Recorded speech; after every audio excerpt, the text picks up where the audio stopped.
सभी बालकों को प्यार भरा नमस्कार।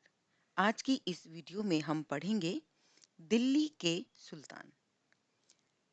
ये कक्षा 7 में तीसरा अध्याय है। कक्षा 7 के पाठ्यक्रम में ये अध्याय इस बार शामिल है और इसमें हम पढ़ेंगे कि दिल्ली में कौन-कौन से राजा हुए और दिल्ली एक राज्य के रूप में, एक सल्तनत के रूप में जो है वो किस प्रकार स्थापित हुई। मैंने इस वीडियो में मुख्य-मुख्य बिंदुओं को सार रूप में शामिल किया है। यदि हमारे विद्यार्थी इन बिंदुओं को समझ पाते हैं, तो आप इस पूरे अध्याय के बारे में एक समझ बना पाएँगे अपनी। तो आइए शुरू करते हैं। दिल्ली में दिल्ली को सल्तनत के रूप में स्थापित करने वाले राजाओं में तोमर वंश के राजाओं का नाम मुख्य रूप से लिया जाता है। तोमर वंश के जो राजा हैं, उन्होंने दिल्ली को एक सल्तनत के रूप में स्थापित करने में महत्वपूर्ण भूमिका निभाई। तोमर के बाद चौहान वंश के राजाओं ने भी इस कार्य में अपना योगदान दिया। तो दिल्ली सल्तनत की स्थापना, यदि ऑप्शन में आए कि कौन-कौन से राजा हैं और उसमें 2 राजा दिए हैं, चौहान व तोमर वंश और बाकी अदर विकल्प हैं आपके, तो आपको चुनना है चौहान व तोमर वंश। और यदि आपके ऑप्शन में ये आए कि तोमर वंश, चौहान वंश, खिलजी वंश, तुगलक वंश वगैरह-वगैरह करके, तब आपका आंसर जो है टिक करना है आपको तोमर वंश पर। तो आइए एक वंशावली देख लेते हैं हम कि दिल्ली में किन-किन वंशों के राजाओं का शासन रहा। तो सबसे पहला वंश कौन-सा था? तोमर वंश। दूसरे नंबर पर था चौहान वंश। तीसरे नंबर पर तुर्की वंश।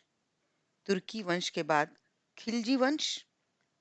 खिलजी वंश के बाद तुगलक वंश, उसके बाद सैयद वंश और उसके बाद लोधी वंश। तो कुल मिलाकर 7 राजवंशों के द्वारा दिल्ली सल्तनत पर राज्य किया गया, या इन 7 वंश के राजाओं ने दिल्ली के सुल्तानों की भूमिका अदा की। तो सभी बच्चे इस सीक्वेंस को याद कर लेंगे। तोमर वंश, चौहान वंश, तुर्की वंश, खिलजी वंश, तुगलक वंश, सैयद वंश और लोधी वंश। अब दिल्ली में पहली बार तोमर वंश के राजाओं के काल में किसी राज्य की राजधानी बनी। तो जैसे हमने पहले ही कहा कि दिल्ली सल्तनत की स्थापना तोमर वंश के राजाओं के द्वारा मानी जाती है। 12वीं शताब्दी में चौहान राजाओं ने तोमर राजाओं को हराकर दिल्ली पर कब्जा कर लिया था। इसका मतलब चौहान और तोमर वंश दोनों ने दिल्ली को स्थापित करने में, दिल्ली को एक सल्तनत के रूप में स्थापित करने में महत्वपूर्ण भूमिका निभाई। 13वीं शताब्दी तक दिल्ली एक पूर्ण सल्तनत बन चुकी थी। तोमर और चौहान वंश के राजाओं के काल में दिल्ली वाणिज्य यानी कि व्यापार का प्रमुख केंद्र बन गई, क्योंकि तोमर वंश के राजाओं ने भी और चौहान वंश के राजाओं ने भी नए-नए मार्गों का निर्माण करवाया और दिल्ली में इस तरह के केंद्र स्थापित किए जहां पर आकर व्यापारी एक दूसरे से वस्तुओं का और सेवाओं का आदान प्रदान कर सकते थे, जिसके कारण दिल्ली में जो है वो व्यापार की गतिविधियां बढ़ गईं।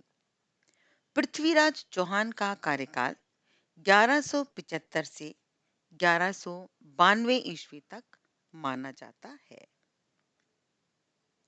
यहाँ पर रजिया सुल्तान का कार्यकाल 1236 से 1240 ईस्वी तक माना जाता है। अब रजिया सुल्तान के बारे में एक और महत्वपूर्ण तथ्य है कि रजिया सुल्तान को भारत की पहली महिला शासक के रूप में भी जाना और देखा जाता है। रजिया सुल्तान इल्तुतमिश की पुत्री थी। हमें दिल्ली के सुल्तानों के विषय में जानकारी कहाँ-कहाँ से मिलती है? या फिर ये भी कह सकते हैं कि हमें पुरातन समय की जानकारी कहाँ-कहाँ से मिलती है? तो इसके उत्तर में हमारा उत्तर रहेगा कि हमें सिक्कों, अभिलेखों और उस काल में बनाई गई इमारतों, यानी कि 3 चीज़ें जो हैं वो इसमें महत्वपूर्ण हैं, जो आपके समझने के लिए हैं। और कौन-कौन सी हैं? कि हमें सिक्कों, अभिलेखों और इमारतों, ये 3 शब्द आप याद रखेंगे। सिक्के, अभिलेख और इमारतों के माध्यम से दिल्ली के सुल्तानों के विषय में जानकारी मिलती है। दिल्ली सल्तनत में प्रशासन की भाषा फारसी थी। जन्म के साथ मिले अधिकारों को जन्म सिद्ध अधिकार के रूप में जाना जाता है।